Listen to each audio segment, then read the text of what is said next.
Hey there, everybody. Welcome back with the Purplatypus is the name, and welcome to another Expedition 33 video. Today, we are talking about the plot, because I have questions. Now, caveat, it should be obvious, but this will be spoiler full. There'll be one little thing that's not really spoilery, but everything else is going to be purely spoilers for the game. So consider this an official spoiler warning, and from this moment on, spoiler full. In 3, 2, 1... let's go. I just have questions about the plot. Now, also, I'm not saying that these are plot holes or anything like that. I may just genuinely not understand the motivations of some of the characters, the logical reasoning of some of the characters, or some of the rules of the world. Maybe some of the stuff went over my head. Maybe I missed some stuff, but that's kind of why I want to talk about it in general. Also, I'm not trying to do any gotchas, like in the sense where I don't want to do anything that's like can be explained away with it being a video game. Like, well, why didn't the Axians, why didn't whoever created the Axians, create them on the other side of the barrier? That way you can't get through the barrier to get to the Axians, and you can't get to the Axians because of the barrier. It's like, I don't know, because it's a bad fucking video game if you do that, right? Like, whatever, like that kind of stuff, even if it does make sense, like I don't really care about those types of questions. This is gonna be more specifically about characters. Also, my goal is not to ask questions that I think will be answered in a sequel. Like, what is up about the writers versus the painters, man? I mean, they barely told us anything. I'm like, yeah, because they might do a sequel. It could be left obscure on purpose, that kind of stuff. This is about things that are actually in the game that I think could be addressed. All right, so number one, this one is probably the most petty, I guess. It's not like a big deal, but it stood out to me because I was like, what the heck is going on? So when Gustav dies, okay, you're fighting the white-haired man. This is all fine. One, I don't know who created the bubble. I don't know if it was Renoir that created the bubble. I haven't seen it before, but this right here, this moment right here. So I understand SK can't fly without the stone or whatever, right? That's just the rule of the world. That's video game thing. I think it's fine. Not that him being able to fly would even help this here, right? But this right here, this confuses me. Something's going on up there. Something's going on up there. Blah, blah, blah. Get us up there. SK can't get up there. Right here. Lampmaster shows up. Fuck. He goes to attack. It cuts away. The Lampmaster is never discussed again or talked about. What? That's a little weird. So we're either supposed to believe one of two things. That the two characters, that there was a group of 5, and that the two characters alone beat the Lampmaster that we unsuccessfully defeated 2 times in a row. Or we're supposed to believe that Eskia, who never helps us do anything, defeated it off screen, and then no one ever talked about how Eskia killed the Lampmaster or anything. It's just like, it feels like, why was that moment there? It felt like they originally had a different scene constructed for this part, and that this part just felt cinematic and cool, and they left it in. But like, it's so, isn't this weird? I mean, maybe it's just me, but this part was weird. Lampmaster comes out, fight's not done, gets ready to attack, cuts away before they dodge or anything, and then that's it. It's never talked about again for the rest of this scene. It's just like, all right, you just go, and then you wake up at camp at the end of the thing, right? So I thought that was super weird. Let me know what you think about that. What the hell happened there? This one really confused me. It confused me a ton when I was playing the game, and the more I thought about it, the less it makes sense to me. But maybe you guys can help explain this. So how does the mom find the canvas so fast? We've kicked her out, and then she, within real world minutes, she comes back. Mael's entire plan,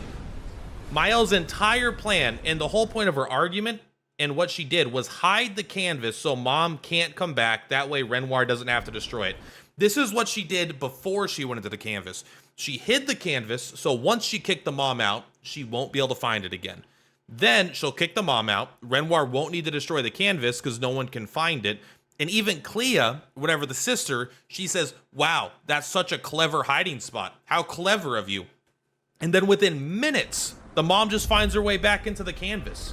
And how do I know it was only a few minutes? It seems pretty simple. We don't know the exact relation between areas, but we know that she spent over 100 years in this canvas, and we know that Renoir was here for roughly 100 years, probably since the Shattering, right? And that they have not aged in the real world any significant portion. And in fact, it's stated that they've spent longer in other canvases before.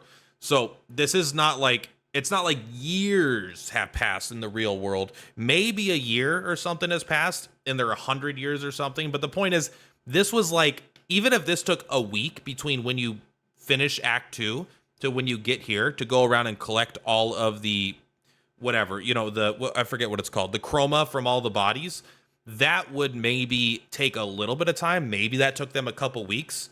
Even if it took them a year, which it probably didn't, that would still be minutes in the real world for the most part, maybe a day or something, right? Like, so I don't know how she found this canvas so fast. It just, Mael just did a really bad job hiding it. The mom has canvas sonar. That's just like very weird, because the whole point was she wasn't even supposed to be able to find it ever again. Secondly, how far away can you move a canvas and still be connected to it? If you go into a canvas and then they move your body or they move the canvas away, are you still connected, or can you break? You must not, once you enter a canvas, you must be able to move the canvas really, really far away and still be connected. I assume, but that leads two questions for me. Because if you can move the canvas really far away physically from the body and it forced you out because your connection weakens, then why didn't they just do that to get the mom out? So it implies to me that they can't do that they can't move it far away. So if you can move it really, really far away and hide it, why did she hide it somewhere so close where it could be found right away? Why didn't they hide it really, really far away instead of somewhere in their house, apparently? I don't know. It's like, it just kind of weird to me how the canvas thing ended. She found it so fast.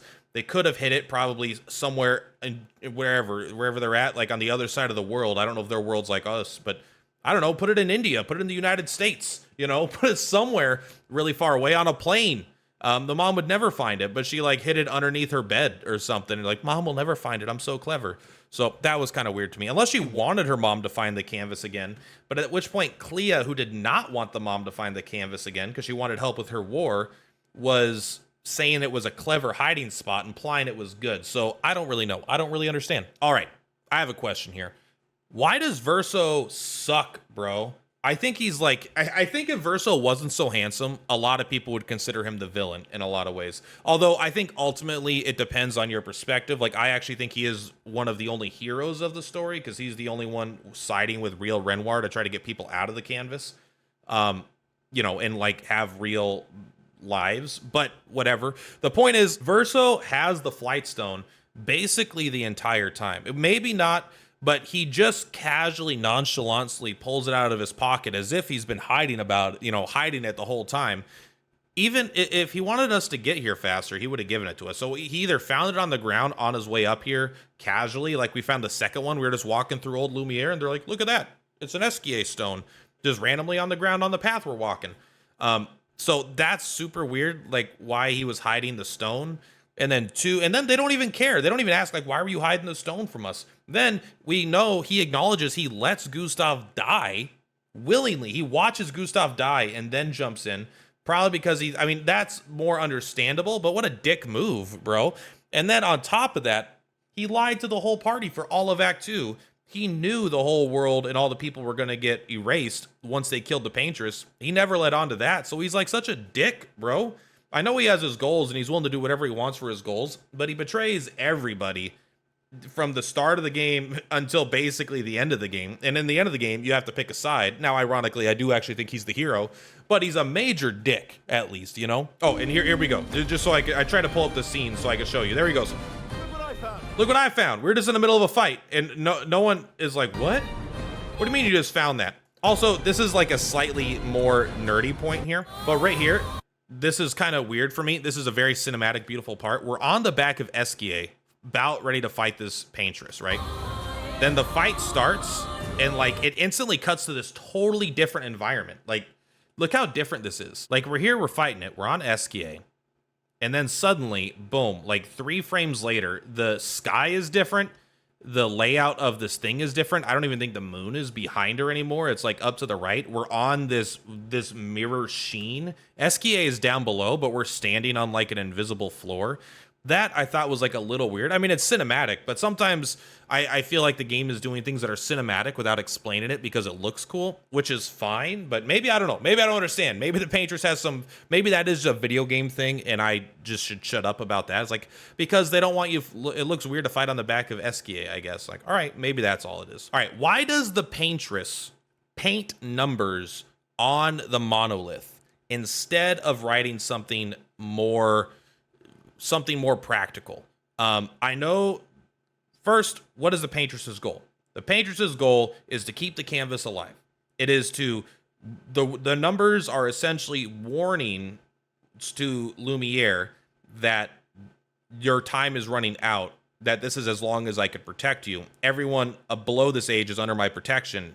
And this age and above, I can no longer protect because my powers are weakening. This is basically her goal and her objective. And I understand that she is not in her right mind and that she is grieving and that she's very much not in a logical state of mind. But her plan of writing these numbers was maybe the worst thing she could have done. We know from this image that you can write as the quote unquote, the weakest painter, which is Mael, the weakest painter in the family, can write messages. She could have wrote a message on the monolith, something, I don't know exactly what, but then something that would have implied that she is the good guy and there is an evil guy that I have trapped, whatever, good and evil is subjective in this case, but there is someone trapped who is trying to destroy this world. You have to kill them. Not with so many words, but it's like seek the depths or something because Renoir is trapped in the depths, right? All the number did was get everyone that should be on the same side as her, all of the people in the entire world, which are on the side, they want to preserve the world. The Paintress's goal is to preserve the world. Her writing numbers with no explanation has made the entire world's only objective to kill the only person that's trying to keep them alive. It seems like that's just a bad plan, man. I know, again, she's not thinking logically, but she's been in here she's probably been in here 100 years plus, right? She was here before the Shattering because that's when Renoir came in and then tried to get everyone out, basically. So she was already in here. And even at that point, she must have had, like, once the Shattering happened, she must have had more of her wits about her to come up with a plan. So I feel like writing the numbers isn't very good, that she should have somehow implied anything else that didn't make her the only enemy of the world in the game, like if all it would have said is beneath the monument and then had the number like below it, I feel like that would have gotten a much more likely to get results that she wanted. Another thing, why is Painted Renoir killing expeditions? I can kind of understand why Nevrons are killing expeditions. I don't know why Painted Renoir is killing expeditions. His goal is to keep the Paintress alive, and the goal of the expedition is to kill the Paintress. I understand that.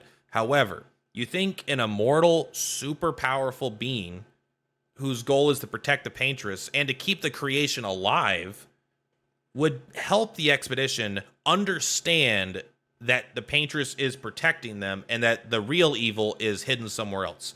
Like, you would think him and Verso would work together to not help kill the Paintress. Well, Verso wants to kill the Paintress, but you would think that he would work with the expedition to help them kill the real Renoir who is trying to destroy the painting.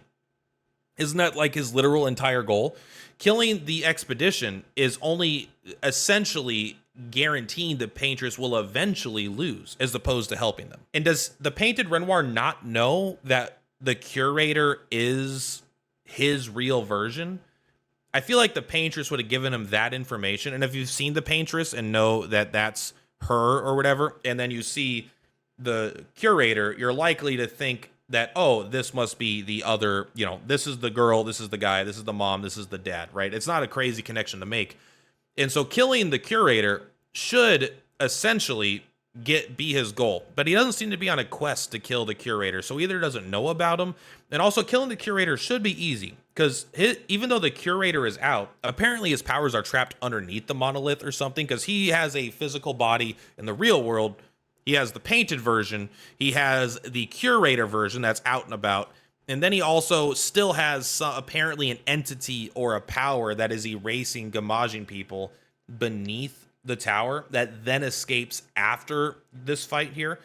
But before then, the Curator is still out and Painted Renoir is still out, and he's still gamaging people. So there must be a third entity version of himself that's at least his power incarnate down there doing the thing. So I don't understand Painted Renoir's motivations. I understand his motivations, but I don't understand why he's not trying to help the Paintress by helping the expedition kill the real Renoir. Now, when it comes to the Nevrons, it's kind of a similar thing, but I understand it a bit better, but maybe I'm still wrong about something, is the Nevrons were created by Clair, and the reason they kill the expedition is to trap what I think is called chroma in the bodies. And the more chroma they trap, the less returns to the Paintress, and then the more power difference between Renoir and the Paintress will be. But wouldn't it, I still feel like it would be, so Clair wants the Paintress dead. So Painted Renoir actually has the opposite goal of the Nevrons. However, they seem to align a little bit in terms of killing expeditioners, when really one of them wants to protect the Paintress, and Clair, who created the Nevrons, wants the Paintress out, because once the Paintress is out, which is the mom, then the dad will come out. And that, because that's their goal. She doesn't want to fight the war alone outside versus the writers. So her whole goal is to give power and advantage to Renoir, because the Paintress is a more powerful painter. So even though their goal is like they're killing expeditioners to trap their chroma so that the Paintress gets weaker, can't they kind of do that while also being an army that helps the expeditioners take out the Paintress, right? Like, getting to the Paintress and killing her seems like it should be the Nevrons' main goal, but they seem to primarily protect the Paintress, so maybe they were corrupted when they went in there. So this might be something that's as simple as the Paintress kind of overrode their initial directive to an extent, but not completely, where instead of working against her, they are protecting her, but they're still ensuring that she will lose eventually by trapping more and more and more chroma. And finally, the last thing is, when does Renoir break out of his prison underneath the monolith? It's not at the shattering entirely, because he's already out as the Curator. So was he ever trapped in as the Curator, or was it purely his power that was trapped underneath there? Because we know Renoir is the Curator. We know that Renoir's depths is where he was trapped. When we kill the Paintress, he then can reveal his true self again, and he gets the power to start erasing everything. So I'm thinking that it seems like, to me, it seems like maybe it's an analogy to Christianity, where there's the Father, Son, the Holy Ghost kind of thing, because there's kind of 4 versions of Renoir, but there's kind of 3 versions of Renoir. So there's like there's 4 versions of Renoir, right? But one of them is a painted version, so he's fake. But maybe Father, God, is the real Renoir in the real world. And then the Son is like the Curator, and the Holy Ghost, which maybe doesn't have a physical body, but it is his power, and it is trapped underneath the monolith. So that could just be a Christianity thing. But I'm kind of trying to figure out, why isn't the Curator trapped? Did the Paintresses strip the power separate from him and put it underneath there? Am I misunderstanding something about that in general? But it felt weird that the Curator wasn't trapped, but Renoir was still apparently trapped in general. But maybe that's just like a smaller point. I don't know. But yeah, these are things I have questions about. Again, I'm not trying to say this is bad. I'm not trying to say these are plot holes. These are things that after playing the game, I don't really understand the motivations of the characters. I tried to articulate myself well. It's very possible that I fucked up some stuff. I'm not reading from a script. I'm kind of just going off my thoughts. So I will be in the comments and addressing, I'll be talking about it. Hopefully you guys have some more things that you like and maybe some things that you don't understand.